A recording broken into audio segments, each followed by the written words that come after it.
Captain Elias Vance had never questioned an order. His record was spotless, his loyalty unwavering. When High Command assigned him to terminate the alien girl, he accepted without hesitation. She was classified as a high-risk entity, a species with abilities that could threaten humanity's fragile dominance in the Orion sector. She was dangerous. That was all that mattered. Until he saw her. The cell was dimly lit, a sterile white that reflected the cold authority of the UEC, United Earth Coalition. Behind the thick energy bars, she stood motionless, gazing at him with eyes that shimmered like fractured starlight. Silver irises, flecked with gold, wide with something he hadn't expected. Not fear, not hostility, but recognition. Elias hesitated. The sidearm in his hand felt heavier than usual. "Captain," the command echoed in his earpiece. "Eliminate the target." She didn't speak, but her lips parted slightly as though forming words she didn't dare utter.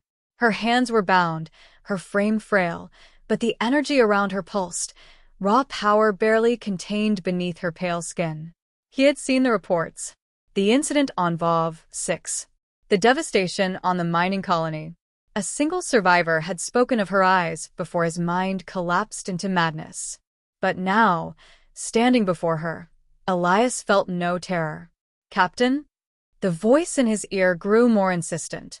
"What's the delay?" He lifted his weapon, the barrel aligning with her heart. A single pull of the trigger would end it. End her. End the threat. Yet something in those eyes spoke to him. A connection he couldn't define. It was like staring into an abyss that stared back, but instead of darkness, he saw light. And something deeper. Something human. A choice lay before him, heavier than any order he had ever followed. Kill her.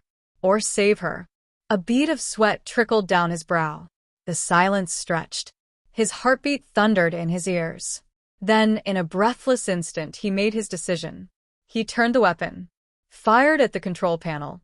The cell's containment field collapsed in a burst of sparks. Alarms blared, red lights flashing like warning beacons in a storm.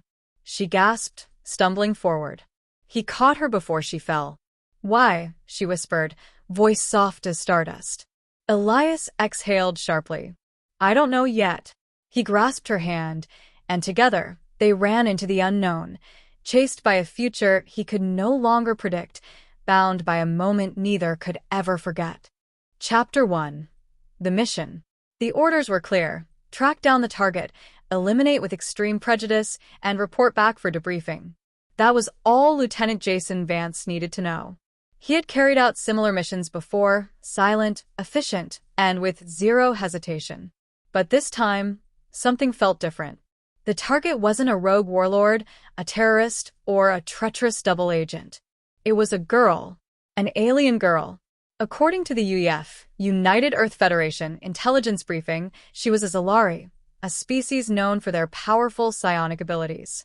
The report labeled her as a dangerous threat to humanity, a rogue element that needed to be erased before she could cause untold devastation. No further explanations were given, no justifications necessary. Vance sat in the cockpit of his dropship as it sped toward the isolated jungle moon of Velith 4. He checked his rifle's charge, adjusted the setting on his wrist-mounted tactical HUD, and took a slow breath. The jungle world loomed ahead, bathed in the eerie glow of its twin moons. Somewhere down there, she was waiting. As his ship pierced the atmosphere, turbulence shook the hull, but Vance was unfazed. A lifetime of training and years of experience had hardened him against the dangers of atmospheric entry and unpredictable terrain. When the ship stabilized, he activated his camo field and deployed from the hovering vessel in complete silence.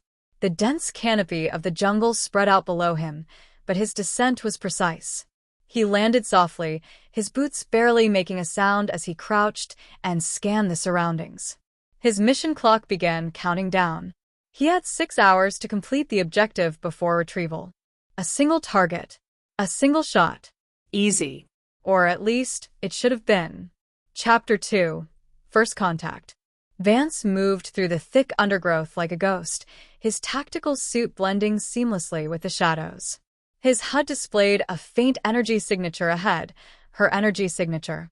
He adjusted his rifle's scope, finger resting lightly on the trigger. Then he saw her. She was unlike anything he expected. Her silver hair shimmered under the moonlight, cascading over her shoulders like liquid starlight. Her eyes, luminous and violet, were locked onto his before he could even think to take aim. Vance's breath hitched.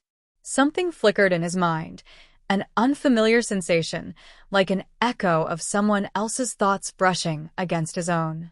He had been trained against telepathic interference, but this was different.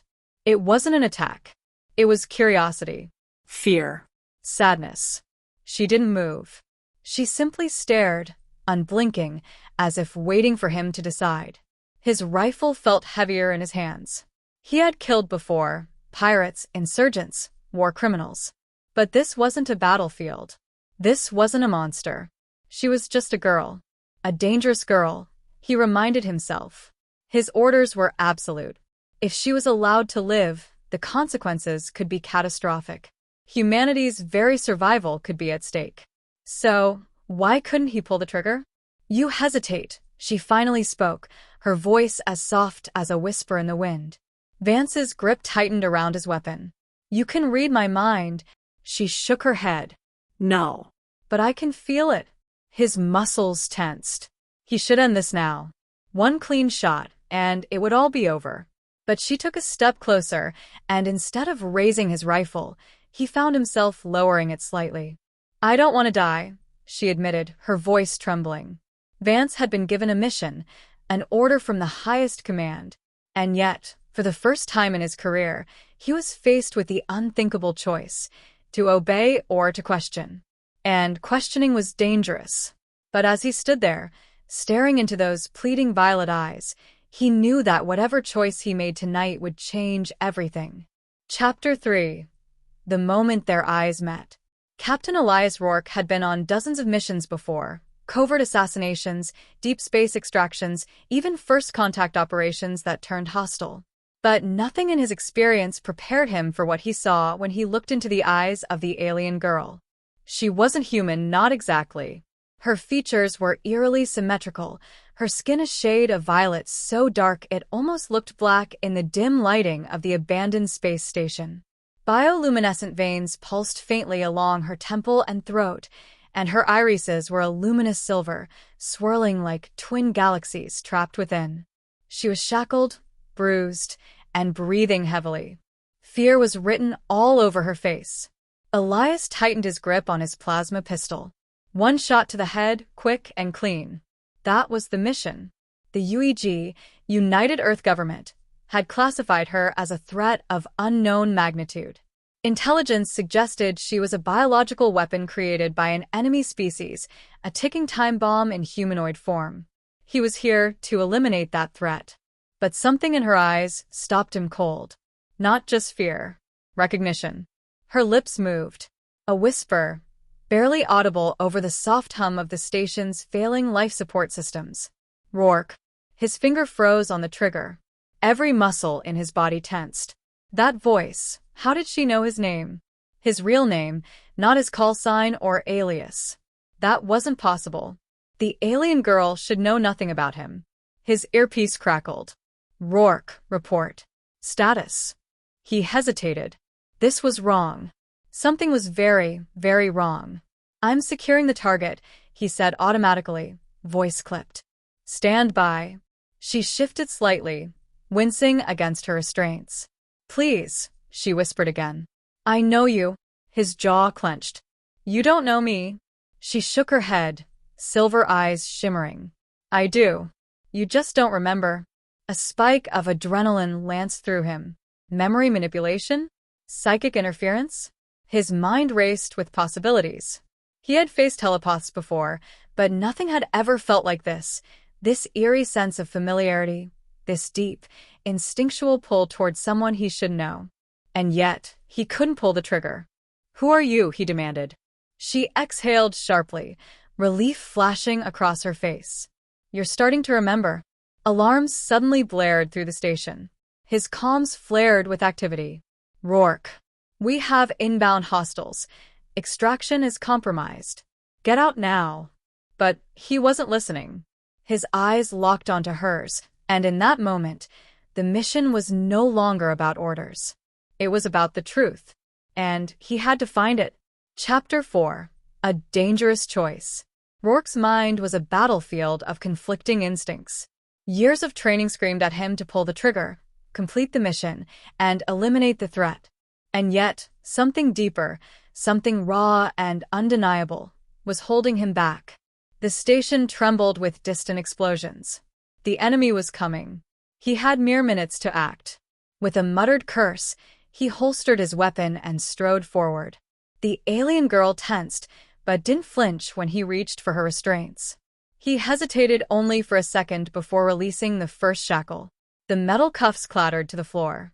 "Rourke, what the hell are you doing?"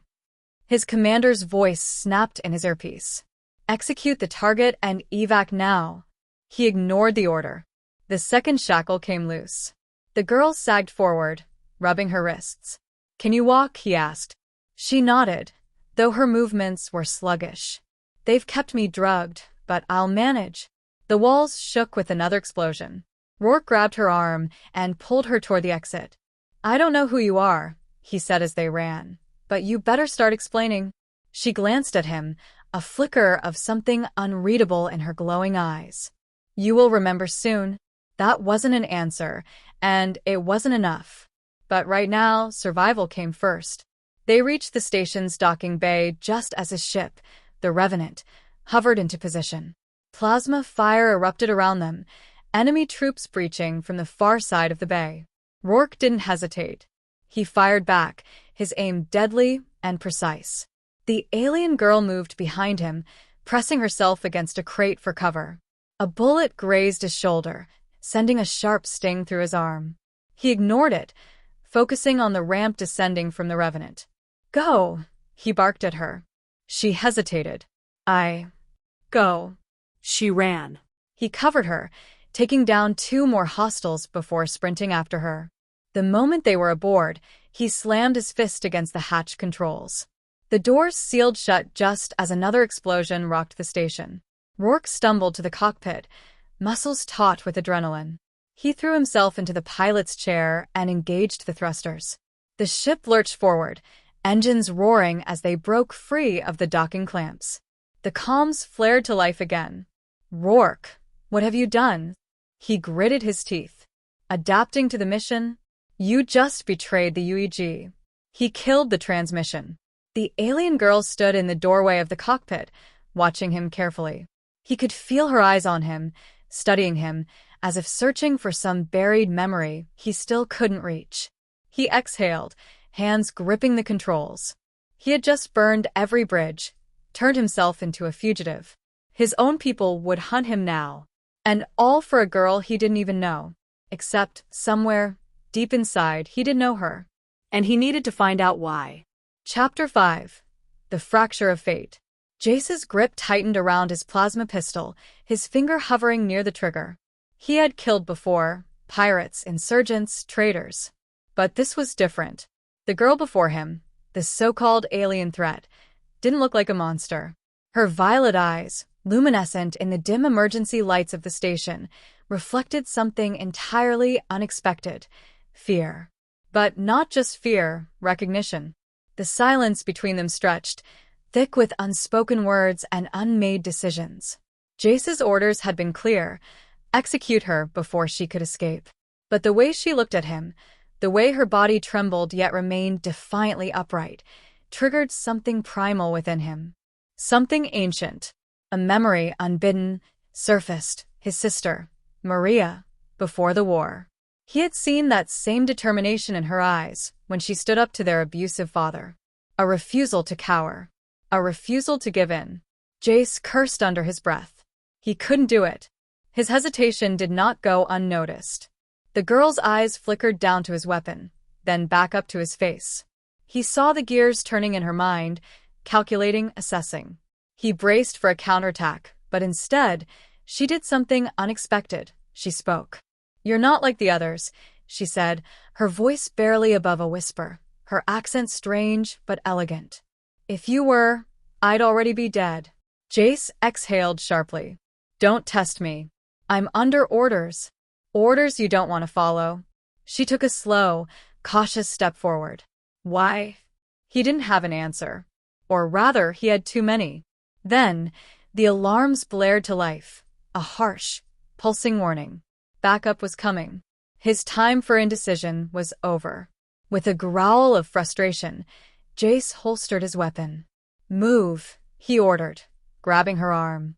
We need to get out of here before they tear this place apart. The girl's eyes widened, surprise flickering across her features.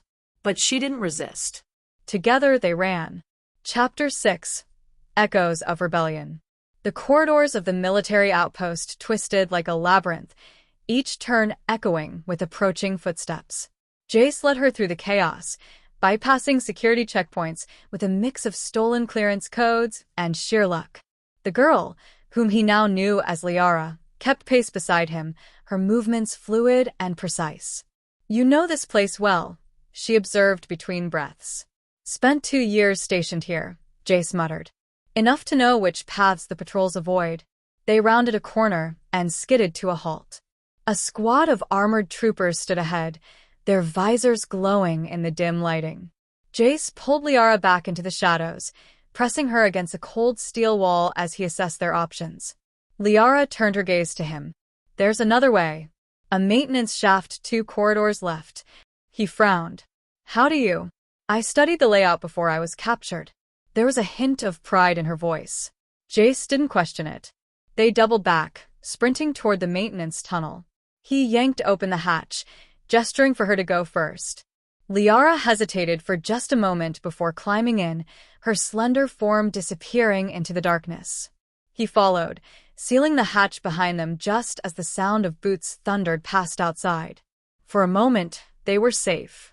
Jace adjusted his wrist communicator, rerouting their signal through a civilian frequency to avoid detection. He turned to Liara. Tell me something, alien. Why does the military want you dead so badly? Liara's violet eyes studied him in the dim glow of the emergency lights. Because they fear what I am, what I know. And what's that? She took a slow breath. Your war, it's built on a lie. Your people have been deceived. Jace stiffened. That's a hell of a claim. I can prove it, she said, her voice unwavering.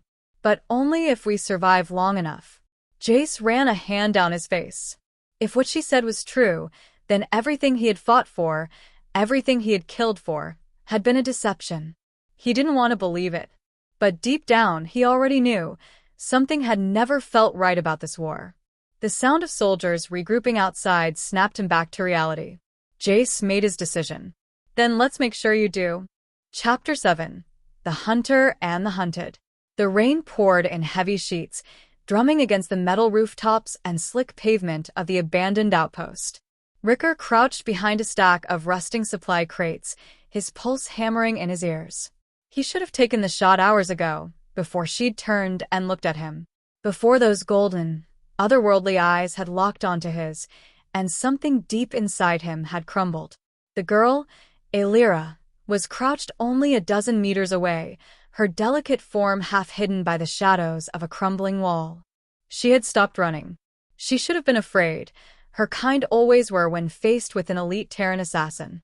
But instead, she was watching him, her breath shallow but steady, her gaze unwavering. Ricker had hunted hundreds of targets, had put down insurgents and alien threats without hesitation. But now, kneeling in the rain, the weight of his rifle pressing against his shoulder, he hesitated. His orders were clear. Eliminate her. She was a liability, a creature of unknown power. The High Council's decree had been absolute. Yet, something about her stare made him question everything. He shifted slightly, adjusting his grip on the trigger. Why aren't you afraid? He asked, his voice barely carrying over the downpour. Alira tilted her head, her golden eyes studying him. Because you're not going to kill me. He almost laughed, a humorless sound in the cold air. You don't know that. Her lips curled slightly, almost in amusement. You had your chance. You didn't take it. Silence stretched between them, broken only by the rain. Why do they want you dead? He finally asked. She hesitated, her fingers tightening slightly against the damp stone. Because they fear what they don't understand. Ricker had heard those words before, spoken by men and women in their final moments, often just before he pulled the trigger. Yet, for the first time, the phrase didn't feel like an excuse. Aelira took a slow step forward, and Ricker tensed, gripping his rifle. "I could have killed you back at the outpost," she continued, her voice calm. "But I didn't." "You ran," he countered. "I ran because I wanted to live. Not because I wanted you dead." Something tightened in his chest. He had spent his life believing the galaxy was simple: enemies and allies, orders and executions. But now, faced with Aelira, his certainty was unraveling. The calm in his ear crackled. "Ricker, report. Is the target neutralized?" Aelira's eyes flickered toward the earpiece, her expression unreadable. Ricker swallowed hard, then pressed his hand against the comm, his voice steady but quiet. "Negative. Still in pursuit." A long pause. "Then, you have 10 minutes before reinforcements arrive. Finish the job." The line went dead. Aelira watched him carefully. "They're coming, aren't they?" He exhaled slowly. Yeah. She didn't run this time. Instead, she looked up at the sky, the rain soaking into her silver-white hair. "Then we need to go." Ricker didn't know when he made the decision. Maybe it had been the moment she looked at him. Maybe it had been the moment he realized he wasn't just hunting her, he was protecting her. "Come on," he muttered, standing up. "We don't have much time." And, together, they vanished into the storm. Chapter 8. A Fragile Alliance. The underground tunnels beneath the outpost reeked of damp metal and decay. Ricker led the way, his pulse rifle slung across his back, every muscle coiled in tension. Aelira followed close behind, her footsteps nearly silent despite the uneven ground. He shouldn't be doing this. He was throwing away years of loyalty, of carefully maintained precision, for a girl who should have been dead hours ago. And yet here they were. "Where are we going?" she asked, her voice hushed. "Getting you off-world," he replied, not slowing his pace. She hesitated. "Why?" He stopped, turning to face her. The dim emergency lighting cast shadows across her features, making her look more ethereal than ever. "Because I don't think you deserve to die." Aelira studied him, and he had the unnerving sensation that she was peering straight through him, reading every thought he didn't want to acknowledge. "There's a shipyard 2 clicks east," he continued, trying to shake the feeling. "If we can get there before my team realizes I've gone rogue, we might have a shot." She nodded but didn't move immediately. Instead, she reached out, her fingers grazing his wrist. The touch was light, but it sent a jolt of warmth up his arm. "I won't forget this," she said softly. He swallowed. "Don't thank me yet. We're not safe." The moment was shattered by the distant sound of boots against metal.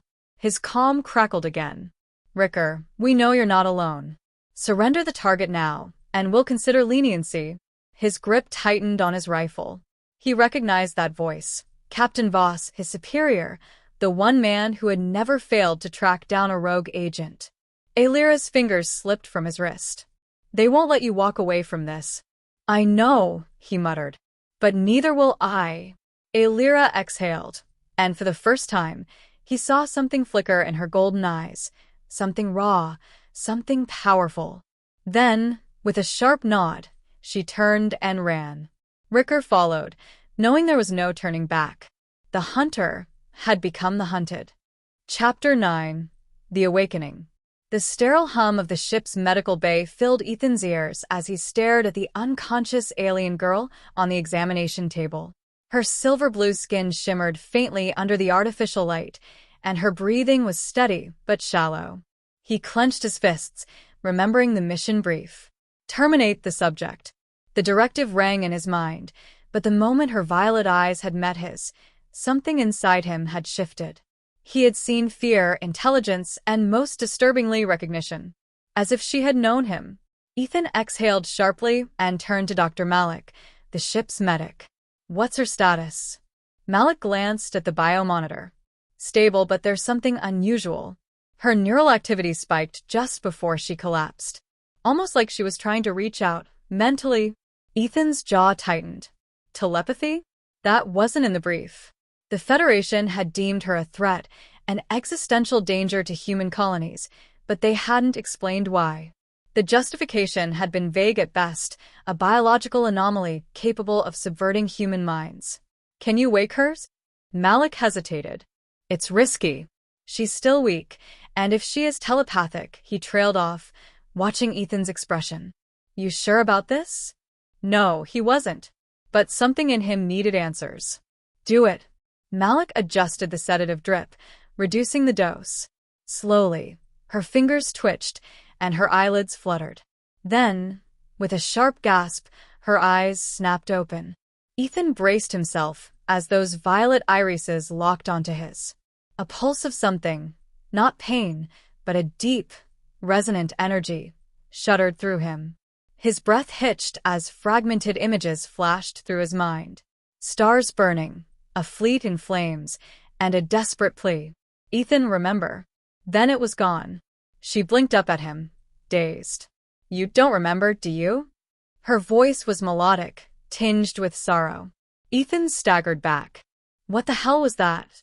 She winced, gripping the edges of the table. A fragment of the truth. Truth, he snapped. The truth is, you're a threat to humanity. She shook her head. No. The truth is, I once saved it. Chapter 10. Forgotten Bonds. Silence stretched between them as Ethan's pulse pounded in his ears. His fingers hovered near the pistol at his hip, but he didn't draw it. Not yet. What do you mean, you saved humanity? He asked, his voice edged with skepticism. The girl's breathing steadied. My name is Liara. I am, or was, the last envoy of the Ilari, a race that once stood beside yours against the Phage. Ethan frowned. The Phage.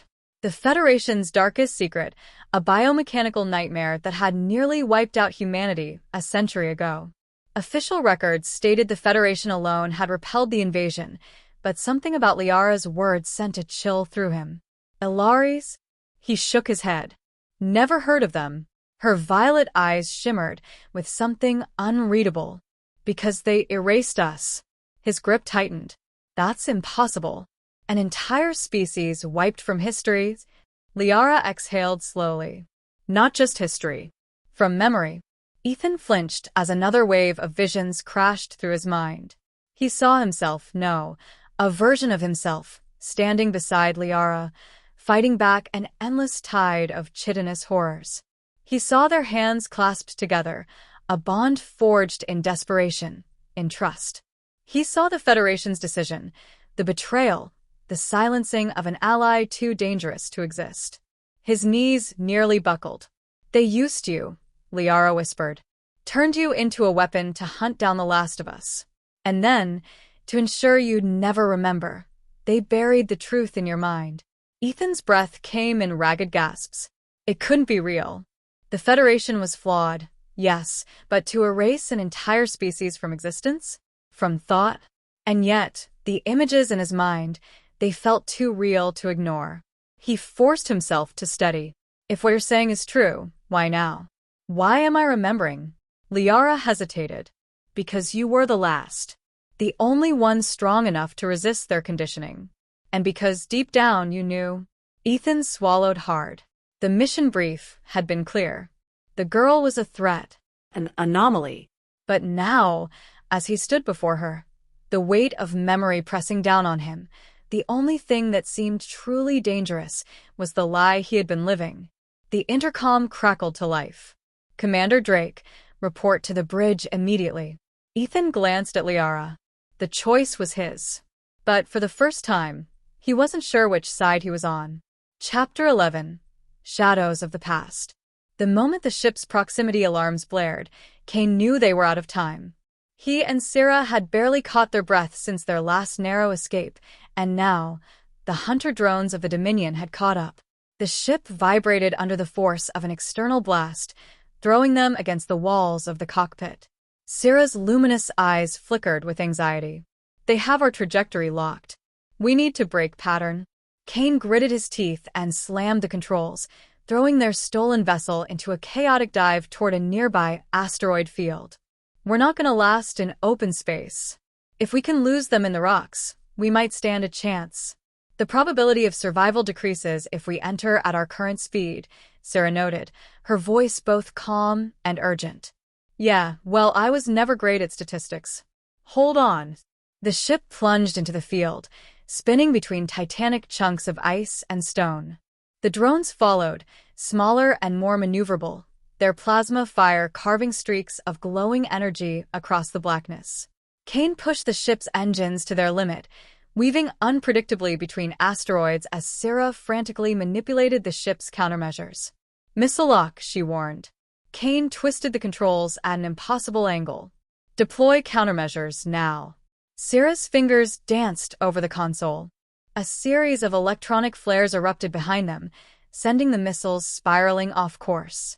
One clipped a nearby asteroid, triggering a chain reaction of explosions that momentarily obscured their pursuers. That bought us a few seconds, Kane panted. Can you find us a way out? Sarah's eyes shimmered as she accessed the ship's scanners.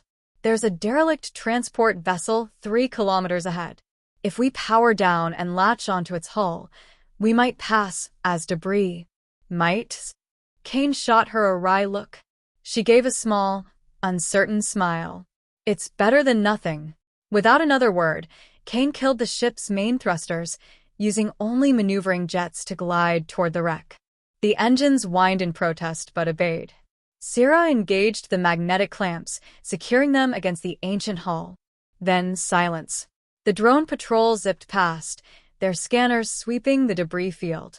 Kane held his breath. Sarah's hand found his, her grip warm and grounding. Seconds stretched into eternity before the drones veered off, their signals fading. Kane exhaled. That was too close. Sarah nodded, her fingers lingering in his. They will return. We must move soon. But for that moment, with the cold metal of the derelict beneath them and the silence of space pressing in, Kane found himself lost in Sarah's eyes once again. The girl he had been ordered to execute. The girl who had become something more. Chapter 12. A Heart Divided. The derelict vessel provided temporary sanctuary, but the problem of their next move loomed large. As Kane and Sarah cautiously explored the abandoned ship, its eerie corridors whispered of long-forgotten struggles. Rusted panels, flickering emergency lights, and the occasional floating corpse told stories Kane preferred not to dwell on. This was a civilian transport, Sarah murmured, brushing a gloved hand against the faded insignia on a nearby bulkhead. The Dominion must have destroyed it long ago. Kane frowned. No salvage teams? No looters? Some tragedies are left untouched, she said, voice heavy with unspoken meaning. They found what passed for a secure room, an old engineering bay still intact. Kane sealed the door behind them, then turned to the ship's long-range scanners. We can't stay here, he muttered. They'll sweep back around. We need a new heading. Somewhere safe. Sarah hesitated. There is a place. Kane glanced at her. Go on. She met his gaze. My people have a sanctuary. Hidden. Few know of it. If we can reach it, we'll be safe. Kane crossed his arms. And how do I know it's not a trap? You said it yourself. Humans and your kind don't exactly have the best history. Sarah's eyes darkened. If I wanted to betray you, I would have done it already. Silence stretched between them. Kane sighed and ran a hand through his hair. You got a point. She took a step closer, her voice softer. You're not just a soldier anymore, Kane. You made a choice to protect me. We stand together now. Kane exhaled. Yeah. Guess we do. His heart warred with his mind. Everything in his training screamed that she was still the mission, an objective, a target. And yet, looking at her now, he knew the truth. Sarah was no longer just the mission. She was something far more dangerous. Someone he was willing to fight for. He turned back to the console. All right. Give me the coordinates. Let's see if your sanctuary is as hidden as you think. Sarah nodded, hope flickering in her alien eyes. Neither of them noticed the blinking red light on the console, the silent transmission being sent from the ship's damaged systems. The Dominion had found them again.